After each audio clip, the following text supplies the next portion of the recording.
Hello and welcome to I Can't Believe It's Not the Mouse, the podcast all about animation, not made by Disney. I'm your host, Octaviano, and this is my official return from hiatus. It's been a long time.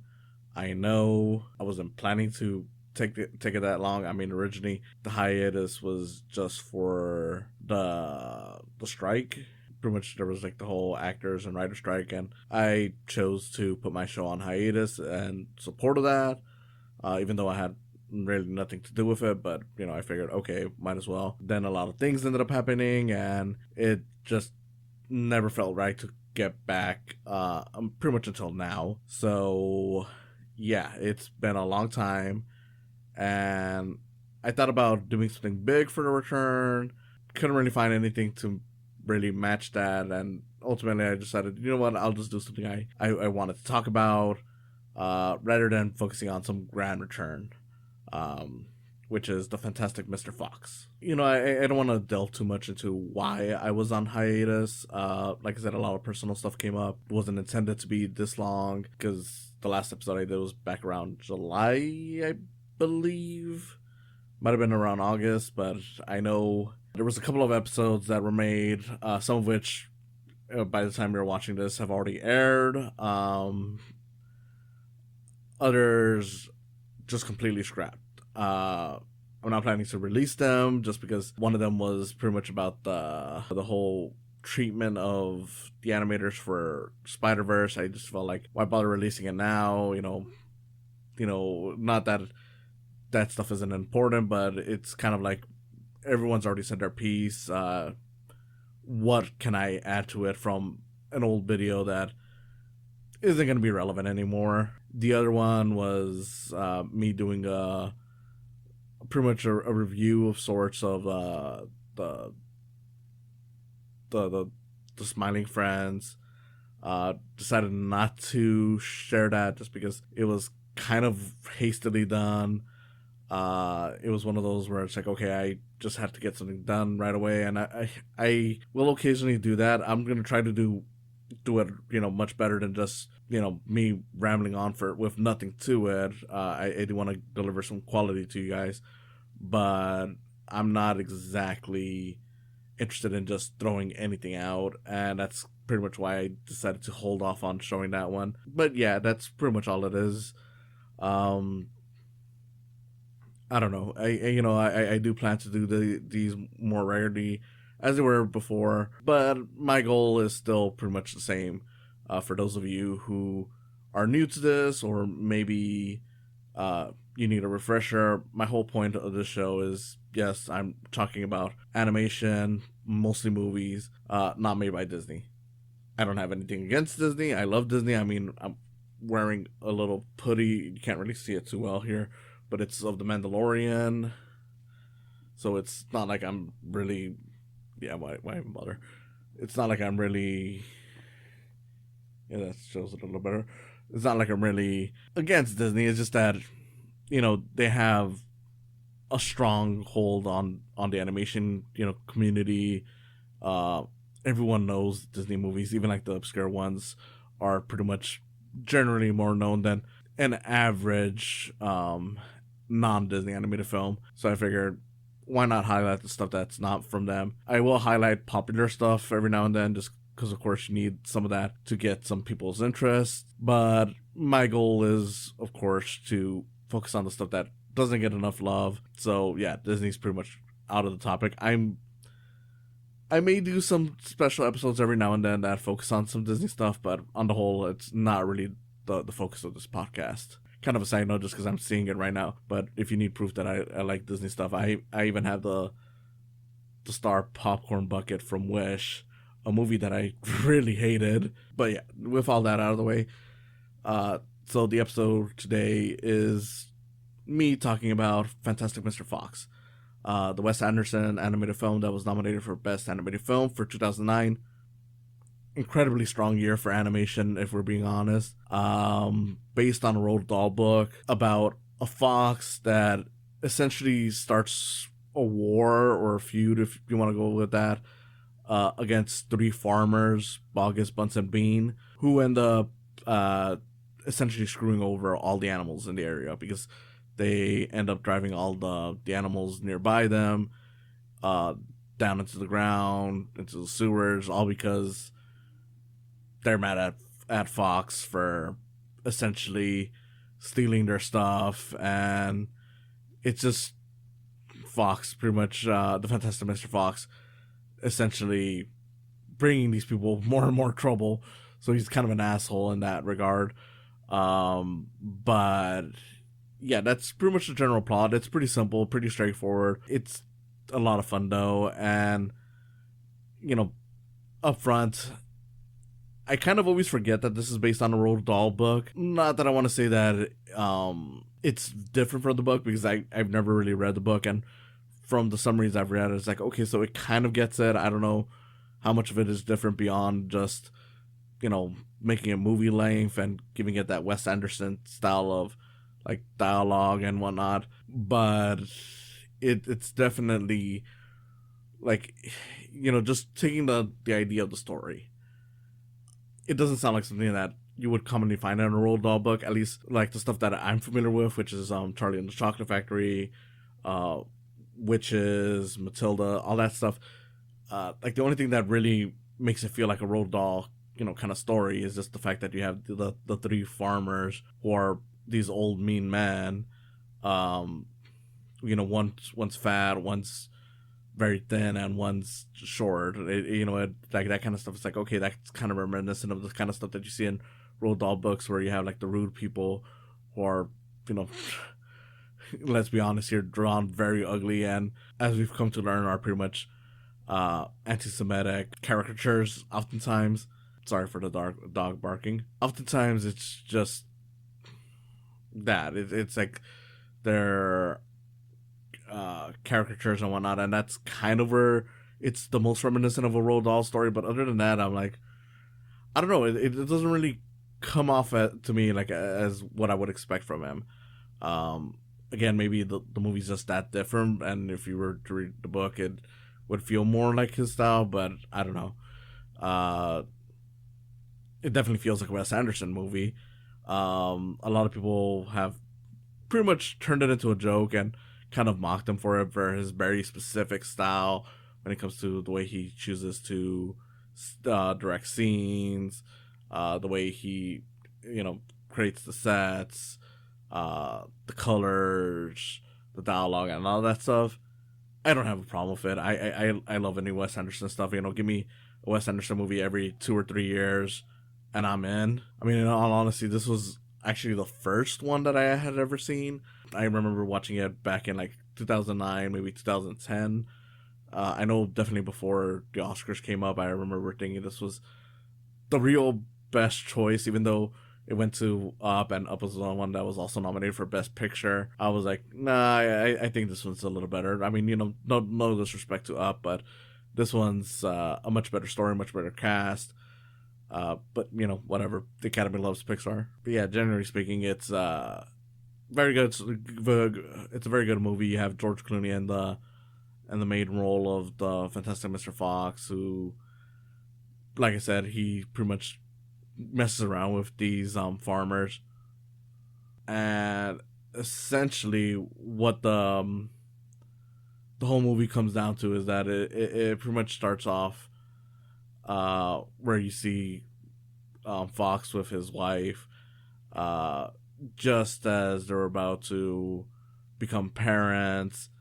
It skips 2 years later.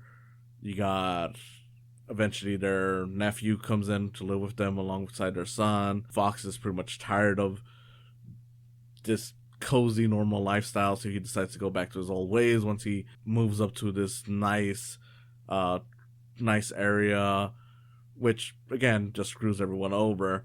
And that's kind of like the consistent thing about the movie, is that he's constantly screwing people over, just trying to live out his his youth, so to speak. It's pretty much like a midlife crisis, because he's pretty much even acknowledging, like, look, I'm already this many years old. My father died, pretty much 2 human years afterwards, which is one of the fun things about the movie, is that the movie often showcases, like, okay, this is how long it's been, but for animals, this is how it would be. So it'd be like, oh, this is 1 human hour later, but for them, it's like, days. That kind of stuff is neat. And I do genuinely like how the movie presents itself, because it's like, okay, to the humans, the animals are pretty much the way like the animals normally act, but they do acknowledge that they, you know, dress up in clothing, that they have their own society and whatnot. So it's kind of like, it's kind of messed up that they're even treating them so badly, but that adds to the charm of the whole story. It's just an all around pleasant time of just this loser, or at least guy who has seen better days, struggling to deal with a mundane life. So now he's trying to reclaim his former glory, and inadvertently ends up screwing over everyone, or not, because of course, as the movie goes along, he constantly finds ways to outsmart the farmers, and it always ends up going on their side, even if they're in a bad situation, which of course is funny. It's definitely something where you can just sit back and relax and watch and not even think too much about it. I could definitely see a lot of non-animation fans just watching this just for simple joy. But to me, my thing, what I really like about it of the movie, is that of course it's never shying away from the fact that it's talking to adults. Like, yeah, they do try to censor, for example, like the language in the movie. Instead of saying fuck or shit or any of that stuff, they just say cuss in place of that. Like, they literally just say, oh, are you cussing with me? Cuss you, that kind of stuff. And you'd think it would get annoying, but it's always fine. Like, you never get bothered by it. At least I never did. I always thought it was kind of funny how they went about these things. And it's something where it's like, yeah, you can watch with your kids, but if you're an adult just looking to watch a nice movie about a guy, maybe just going through similar things as you were, you're just like, okay, adulthood's not fun. Again, it is a fun time for that. If you watch it with your kids, you'll probably get more out of it than they will, just because I feel a lot of the dialogue, feels more to adults than the kids, even if they're not actually swearing. But I could still see some kids liking it. I mean, when I saw this, I was about, 15, 16. So, it's not like I was that old yet when I saw it. I was definitely older than, a kid, but, I was definitely into it. And of course, the animation itself is fun to watch. It's a stop motion feature, but you do get some, like, I don't want to say hand drawn animation in there, but like some of the effects are pretty much done like where it's like, okay, that's like a drawing of a water drop, or something like that. You get that kind of stuff in this. It's of course very much a Wes Anderson movie. Like, if you've never seen a Wes Anderson movie, you'll definitely know what one is like after watching this one. If you've seen a Wes Anderson movie, if you weren't aware that this was a Wes Anderson movie, you'd pretty much figure it out right away. And not just because his name comes up, but just because the way the movie looks, like just the way everything's framed. It's almost like, yeah, this guy was born to do animation, and it's a shame he doesn't do more. Like, he's done, of course, another animated movie, which I'll have to talk about someday, which is Isle of Dogs. And of course, there's been some animated segments and other stuff, like in the French the French Dispatch. There's a whole chase scene that's done into his most recent one, Asteroid City, had a whole scene with an alien, and the alien was done in stop motion. So it's not like he's abandoned animation. It's just that I'm like, I kind of wish he would do some more. Like, he clearly has the knack for this stuff, and it's just always impressive to see this much love and consideration going into an animated feature. Like, it's definitely a stop motion movie, but it doesn't feel like your typical, like, Wallace and Gromit or Rankin Bass, some Christmas specials, or even Leica. Like, it definitely has its own vision to it, I guess I could say, um, where everything looks neat. You can see the effort. You can see, the budget is on there. But there's also kind of a cheap. I don't know if that's the right word, and that's probably insulting. But it also feels kind of like a cheap animator feature, like in terms of like some of the movement is kind of stiff at times, and it's pretty much intentional. So it's not like it's um, something where it's showing like, oh well, they didn't have the budget to properly animate this one bit. But there's definitely times where it looks more stiff than it normally is. So in that regard, I would imagine it's probably you know an intentional thing. But uh, I don't know. It's weird to describe without actually just showing you how it looks. Like you got the forest creatures, who of course are all very fuzzy, and as a result, you can see that there's constant movement with a lot of their fur whenever they're being animated, where it's like it's kind of, I don't want to say going all over the place, but you can see that it's definitely being touched as these characters are moving. Uh, the human characters are more. I, I want to say detailed, but I don't know if that's also the right word in that scenario. Uh, but you can see how extremely ugly they are as people.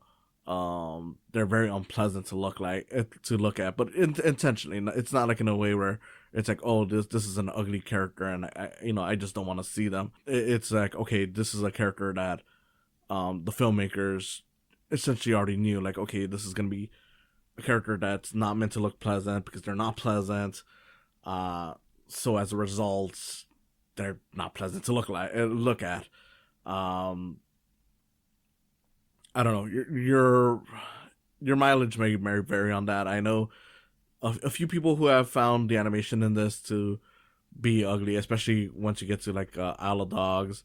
Again, I'll talk about that one on another day. But I just find it charming and pleasant to look at. It's definitely different from like your Aardmans, but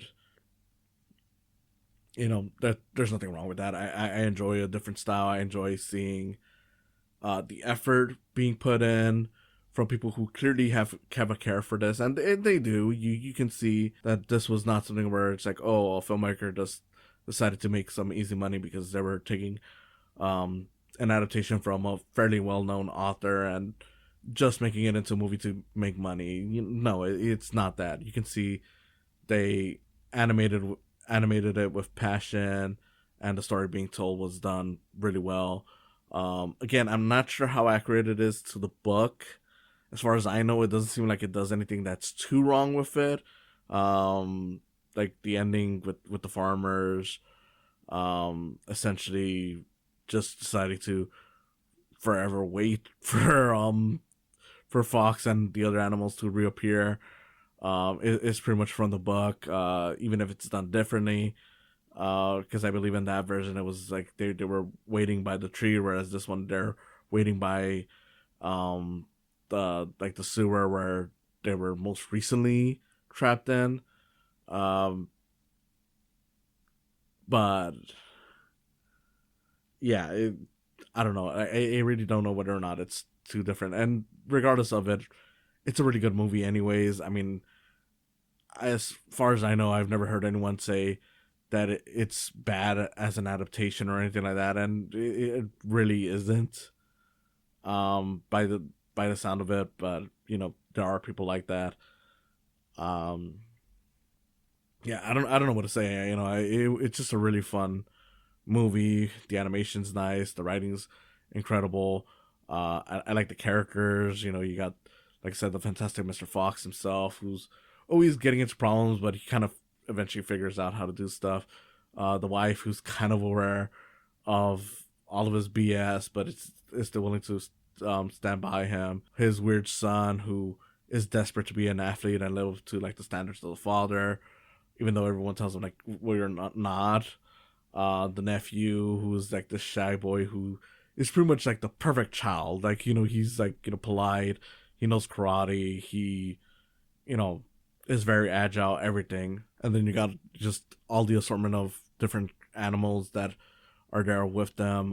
You got probably the funniest one is Kylie, who is this opossum that I don't know if he essentially is their stay-in butler. I kind of forget if they mentioned, because I know he basically started off working on in the house that the Fantastic Mr. Fox originally buys, and he just goes along with anything that Fox does.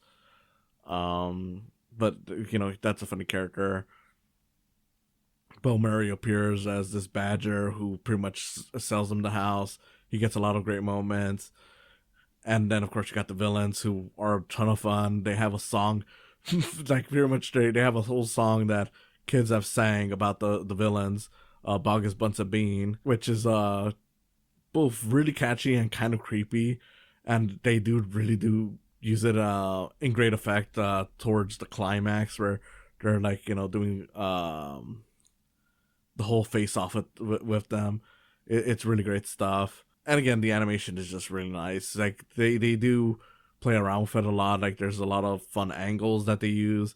One in particular that I really like was at one point towards the end of the movie, when they're doing like a rescue mission, Fox essentially has to distract this beagle with rabies, and they do a lot of POV shots from him holding the squeaky toy to the dog chasing him, and that whole thing just looks a lot of fun. And you could pretty much see, just again, like how much effort was put into creating this movie.